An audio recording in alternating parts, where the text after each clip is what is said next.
Good day, my technology learners, and welcome to technology. For the grade 8s, this is your first time in my class, and then for the grade 9s, welcome back. A lot of work was missed last year because of COVID, hence we're going to be staying on the same program for both the grade 8s and the grade 9s. I've taken a large project, I've broken it down into periods when I see you. So the idea is by the time I see you in 23rd of April, that's next term, you'll be done with your first major project. Then we start again on working on your second project. So basically your year will consist out of two big projects. And your first project is called the Asteroid Challenge. Several months ago, a rover was launched toward Asteroid 2012 JN4, carrying equipment to take samples of the asteroid's surface at 5 key locations. However, the robot crashed on landing.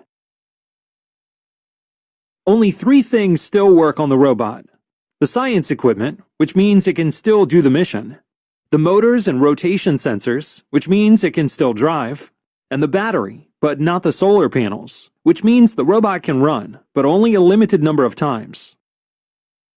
Your job is to get the robot to all 5 goals in only 6 runs. Guess and check would be a bad way to do that. Instead, consider ways to get to the goals without guessing. Start by thinking about what path you want the robot to take on the asteroid. Study the rules, as there are some, like the save point rule that will make your job much easier. To be convincing, you will need to show not just that you can do a movement, but that you can do any movement. Show that you have a method, a formula, or a procedure for getting the robot to go whatever distance or turn whatever angle you need. Then, in the final phase, write your robot code and make scored runs on the game board. Each run will be scored, and your final score will be based on the combination of your Phase 1 presentation and final game board scores. Good luck! This big project is now broken down into smaller parts. The first part is to get your robot to all 5 goals. What I mean of goals is these goals. We're going to create this map. In class, I'll do this, and you're going to physically measure and move allow your robot to move to these points.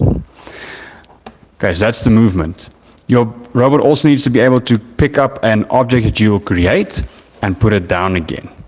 This object will be created with the laser cutter in my class, and this will also be taught to you. Then you also have to create a 3D logo for your company by using the 3D printers in my class. Then we're going to use a circuit board we called Arduino to create an SOS Morse code signal, what the rover can send out for help. It's like a distress beacon. This will all be done by yourself, and planning is required.